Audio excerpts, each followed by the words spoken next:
सुप्रभात, नमस्कार. मी स्नेहल पाटकर. न्यूज 18 लोकमतच्या या बुलेटिनमध्ये तुमचं सगळ्यांचं स्वागत आहे. बुलेटिनला सुरुवात करूयात आणि सुरुवातीचीच बातमी आहे रशिया युक्रेन युद्धाची. रशिया युक्रेन युद्धाचा आजचा 10वा दिवस आहे. रशियाचे 9,000च्या वर सैनिक मारल्याचा दावा हा युक्रेननं केलाय. एवढंच नाही तर रशियाचा मोठा शस्त्रसाठाही नष्ट केल्याचा दावा सुद्धा युक्रेननं केलाय.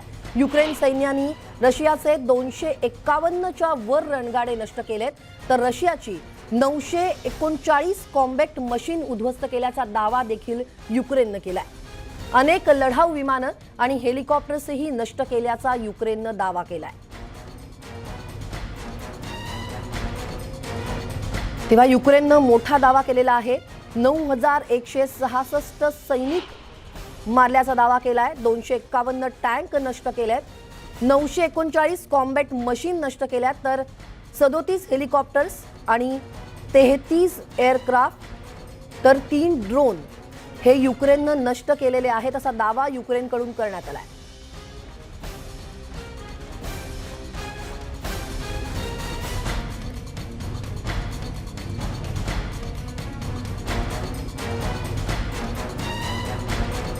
रशियाच्या हल्ल्याला युक्रेननं जोरदार प्रत्युत्तर दिलंय. रशियाचे हजारो सैनिक मारल्याचा सुद्धा युक्रेननं दावा केलेला आहे. रशियाचे 251 रणगाडे नष्ट केलेले आहेत, तर 939 कॉम्बॅट मशीन सुद्धा नष्ट केल्याचा दावा युक्रेननं केलाय.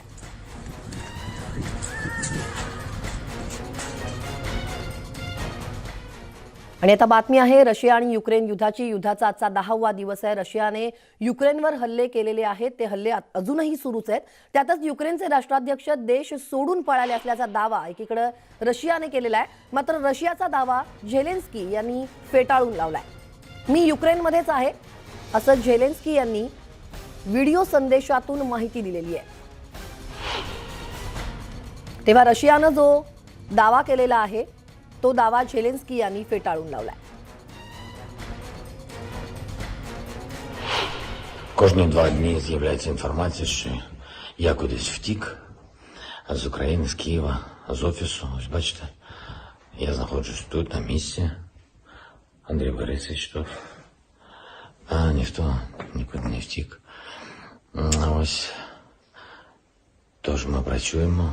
Ми любимо побігати, але зараз немає часу на різні кардіотренування. Тому працюємо. Слава Україні! Героям слава! Смерть бігуна! आणि युक्रेन सोबतच्या युद्धामध्ये रशियाने जगातील सर्वात मोठं अँटोनोव्ह AN-225 मिया हे जे विमान आहे ते विमान उद्ध्वस्त केलेलं आहे. दोस्तोमेल विमानतळ ताब्यात घेतल्यानंतर हे विमान रशियाच्या लष्करानं उद्ध्वस्त केल्याचा दावा युक्रेन सरकारनं केलाय. या विमानतळावरती या विशाल विमानाची देखभाल करण्यात येत होती. पाहूयात.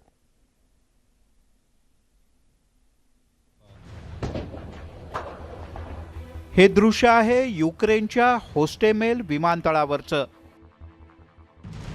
या दृश्यात दिसतायत विमानाचे भग्नावशेष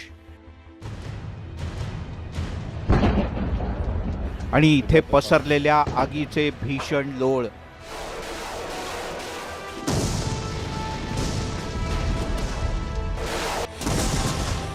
रशियन सैन्यानं या ठिकाणी केलेल्या हल्ल्यात भक्ष्यस्थानी पडलेलं हे विमान साधं सुद्धा नव्हतं, तर ते होतं जगातलं सगळ्यात विशालकाय विमान.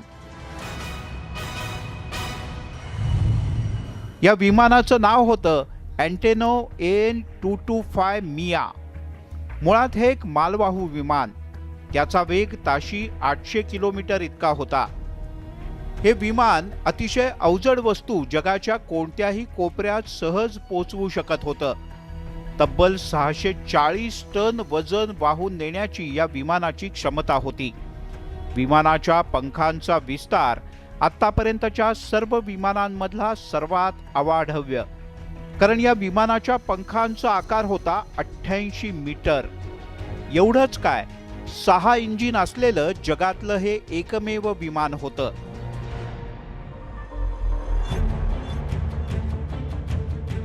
1980च्या दशकात बुरान शटल ऑर्बिटर आणि इंजिरिया कॅरियर रॉकेटचे भाग वाहतूक करण्यासाठी हे विमान विकसित करण्यात आलं होतं. त्याचा उद्देश अवकाशात उड्डाण करताना लॉन्चिंग साईट म्हणून वापरणं हा होता. या विमानानं 1988 मध्ये पहिल्यांदा आकाशात झेप घेतली. युक्रेन रशियापासून वेगळं झाल्यानंतर या विमानाचा मालवाहतूक विमान म्हणून उपयोग करण्यात आला. कोविडच्या काळात या विमानानं खूप मोठी आणि महत्त्वाची कामगिरी पार पाडली. युक्रेनची शान असलेलं हे विमान रशियाच्या सैन्यानं उद्ध्वस्त केल्यामुळे युक्रेनवासियांकडून हळहळ व्यक्त केली जाते. एक स्वप्न उद्ध्वस्त झाल्याची भावना लोक व्यक्त करतायत. Bureau report, news 18 Lokmat. युक्रेनमध्ये सुरू असलेल्या युद्धामुळे अनेक भारतीय त्या ठिकाणी अडकून पडले. त्यांना ऑपरेशन गंगा अंतर्गत भारतात परत आणलं जात आहे. दरम्यान रोमानियाहून दिल्लीत आज विशेष विमान दाखल झालंय. या विमानानं 229 विद्यार्थी मायदेशात परतले. भारतात पोहोचताच या विद्यार्थ्यांनी सुटकेचा निश्वास सोडलाय.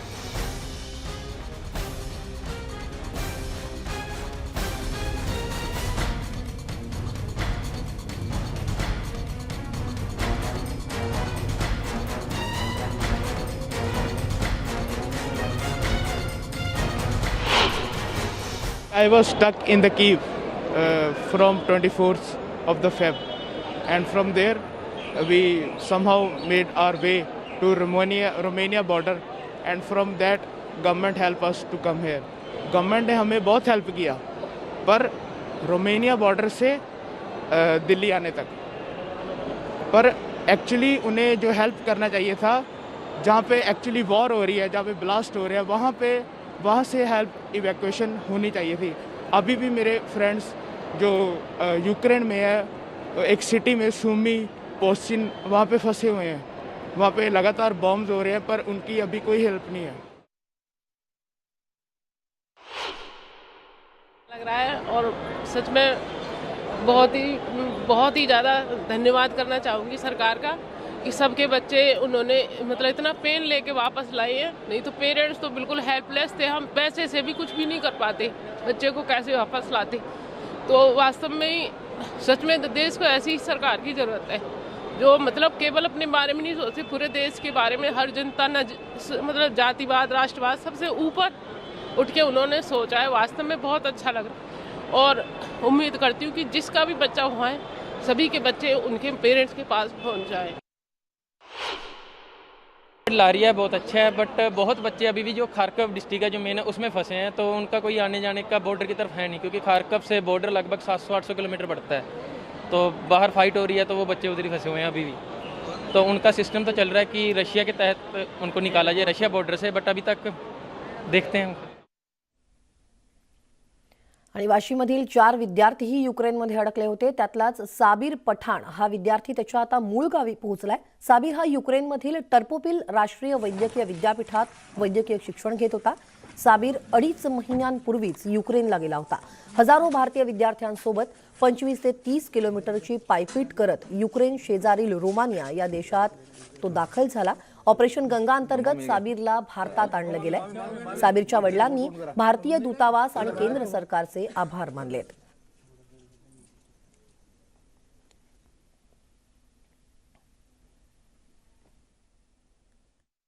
मग आम्ही एम्बेसीला मेसेजेस टाकले की म्हणजे इथं सिच्युएशन खराब होत आहे आणि आम्हाला म्हणजे इथून इंडिया वापस जायचं आहे. पण एम्बेसीकडून त्या टाईमला रिस्पॉन्स नाही आला. पण ज्या टाईमला रिस्पॉन्स आला त्या टाईमला थोडा टाईम झाला होता. म्हणजे 24ला तिथं अटॅक झाला होता. कीव तिथं कॅपिटल आहे आणि आम्ही टर्नोपिल नॅशनल मेडिकल युनिव्हर्सिटीमध्ये फर्स्ट इयरला. कीव तिथून ऑलमोस्ट 400 ते 500 किलोमीटर दूर आहे. पण तिथं अटॅक जे झाल्यामुळे म्हणजे आमच्या सिटीचे पण हालत खराब झाले. 24लाच निघालो होतो, 24 किंवा 25ला तिथून रोमानिया बॉर्डरसाठी तिथून निघालो आम्ही. त्याच्यानंतर रोमानिया बॉर्डर आलो. रोमानिया बॉर्डरवर जेव्हा आलो तेव्हा तिथं खूप लंबी लाईन होती. ऑलमोस्ट आम्ही 4 दिवस लाईनमध्ये उभे होतो, बिना काही खाल्ल्या, बिना काही पिल्या, बिना झोपले. तिथं ऑलमोस्ट 4000 मुलाच्या वर होते. आणि बॉर्डर ज्या दिवशी क्रॉस केली त्याच्यानंतर 28 तारखेला आम्ही बॉर्डर क्रॉस केली. आणि स्नोफॉल कंटिन्यू होता आणि तिथं मुलं खूप सारे बेहोश पण होत होते. त्यांना पण म्हणजे मेडिकल सपोर्ट होता खूप जास्त. पण इकडं जे मिलिटरीवाले आहे तिथं काही हेल्प नव्हती. एम्बेसीकडून आम्हाला हेल्प आलेली पण थोडी लेट आली तिथं पण. त्याच्यानंतर आम्ही जेव्हा बॉर्डर क्रॉस केला त्याच्यानंतर रोमानियामध्ये एंटर झाल्यावर तिथल्या लोकांनी खूप हेल्प केली. आणि आता वळूयात पुढच्या बातमीकडे. बातमी आहे एसटी आंदोलनाची. एसटी कामगारांचं राज्य सरकारमध्ये विलिनीकरण अशक्य असल्याचा अहवाल आता त्रिसदस्यीय समितीनं दिलेला आहे. दरम्यान आंदोलनकर्त्या एसटी कामगारांनी कामावर यावं असं आवाहन परिवहन मंत्र्यांनी केलंय. ज्या एसटी कामगारांना निलंबन आणि बडतर्फीच्या नोटीस देण्यात आल्यात त्या मागे घेणार असल्याचं परिवहन मंत्री अनिल परब यांनी स्पष्ट केलंय. 10 मार्चपर्यंत कामावर परत येण्याचा अल्टिमेटम सरकारकडून त्यांना देण्यात आलाय. एसटीचं सरकारमध्ये विलिनीकरण अशक्य. त्रिसदस्यीय समितीचा अहवाल. कामगारांवरील सर्व कारवाया मागे घेणार. कामगारांना सरकारचा शेवटचा अल्टिमेटम.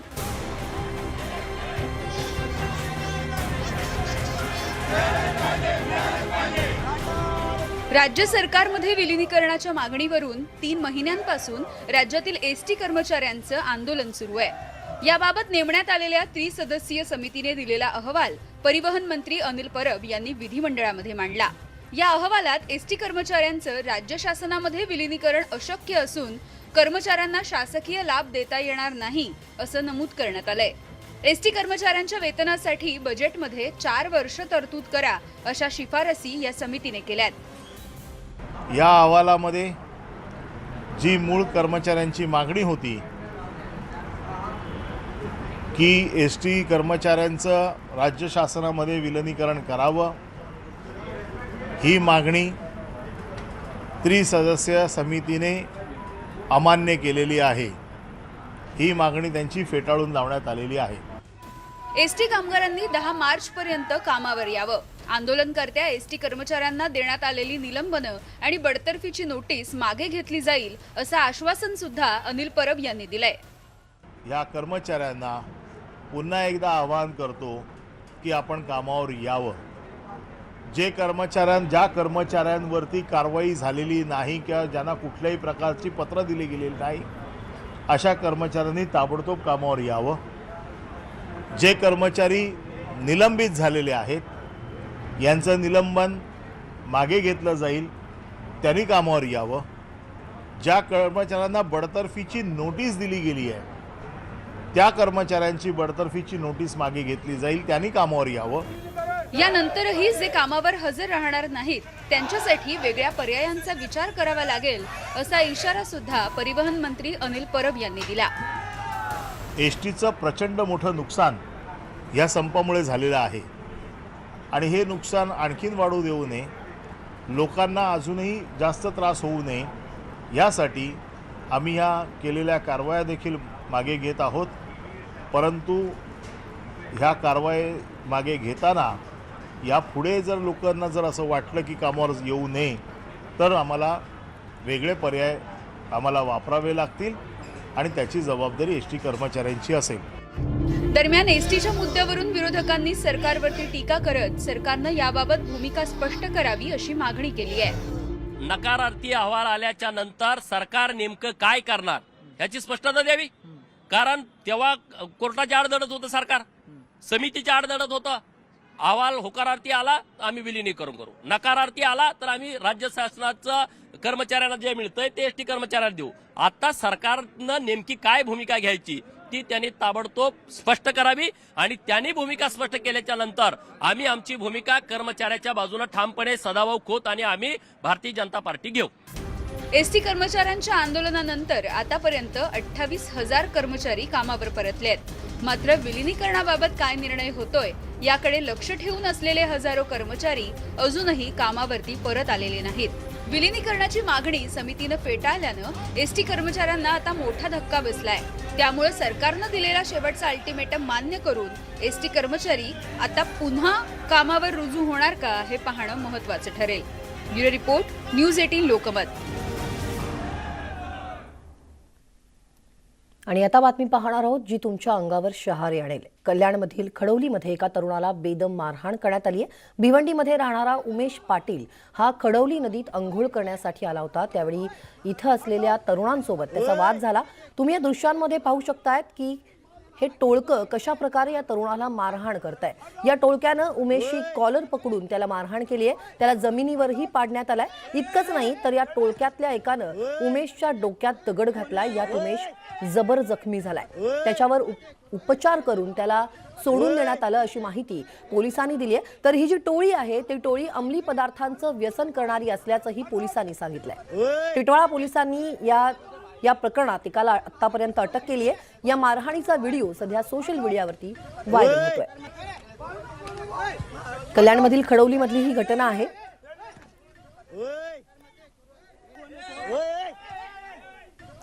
याविषयी अधिक माहिती घेऊयात आमचे प्रतिनिधी गणेश गायकवाड यांच्याकडून. गणेश, ही जी दृश्य आहेत ही खरंच अंगावर शहारा आणणारी दृश्य आहेत. या मारहाणीमध्ये उमेश पाटील हा जो जखमी झालाय त्याची प्रकृतीच्या संदर्भात काय माहिती मिळते आणि पोलिसांकडून काय अपडेट्स मिळतात? स्नेहल, भिवंडीच्या अल राजीव या हॉस्पिटलमध्ये त्याला उपचारार्थ दाखल करण्यात आलेलं होतं. सुरुवातीला अनकॉन्शियस होता आणि त्यानंतर त्याच्या तब्येतीमध्ये आता सुधारणा झालेली आहे अशी माहिती आपल्याला मिळते आहे.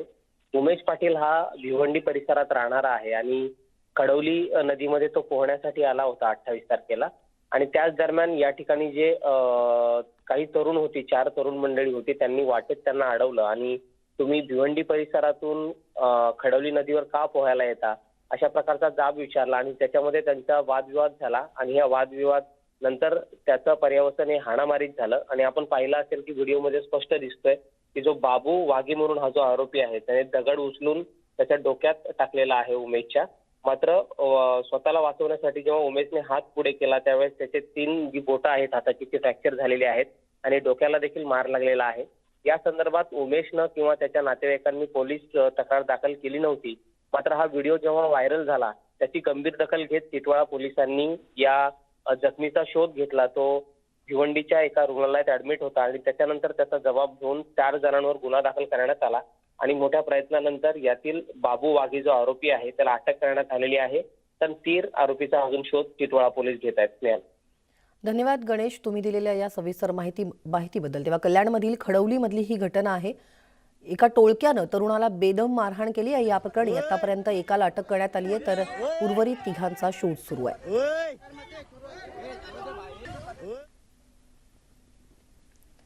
आणि आता बातमी आहे वसईतून. वसईत मनसेच्या कार्यकर्त्यांनी एका व्यक्तीला चोप दिलाय. मनसे अध्यक्ष राज ठाकरे यांच्याबाबत अपशब्द वापरल्यानं मनसे कार्यकर्ते आक्रमक झाले. या व्यक्तीला चोप दिल्यानंतर त्याला पोलिसांच्या ताब्यात देण्यात आलाय.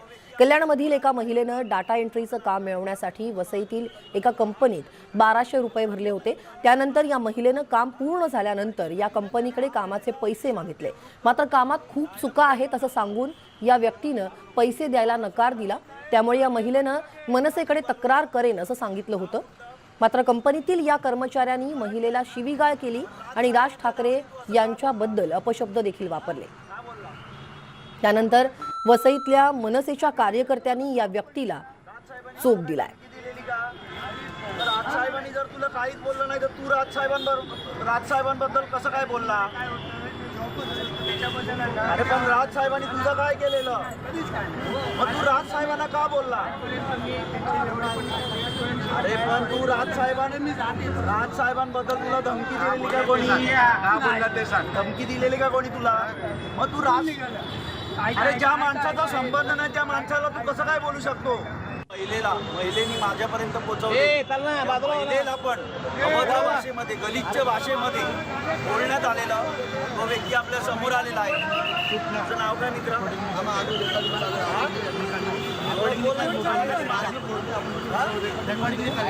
हा मुलगा विशाल देवरुखकर राहायला कुठे? नाणीवबागला राहतो. वेळात पुढच्या बातमीकडे. रिलायन्स इंडस्ट्रीज लिमिटेडनं मुंबईत देशातील सर्वात मोठं कन्व्हेन्शन सेंटर उघडण्याची घोषणा केली आहे. वांद्रे कुर्ला कॉम्प्लेक्समध्ये 18.5 एकर परिसरात हे सेंटर असणार आहे. हे सेंटर रिलायन्स इंडस्ट्रीजच्या डायरेक्टर आणि रिलायन्स फाउंडेशनच्या फाउंडर चेअरपर्सन नीता अंबानी यांच्या कल्पनेतून साकारलंय. उद्योग सांस्कृतिक असं हे भव्य दिव्य सेंटर असणार आहे. जिओ वर्ल्ड कन्व्हेन्शन सेंटरच्या सुरुवातीला धीरूभाई अंबानी स्क्वेअर आणि फाउंटेन ऑफ जॉय सुरू केलं जाईल. त्यानंतर जिओ वर्ल्ड सेंटरचं फेज वाईज उद्घाटन करण्यात येईल. इथं सर्वसाधारण नागरिकांसाठी विनामूल्य प्रवेश असेल तर जगभरातील पर्यटकांसाठी एक नवं आकर्षण हे सेंटर बनेल. आंतरराष्ट्रीय ऑलिम्पिक समितीची पुढील वर्षी इथंच बैठक होणार आहे.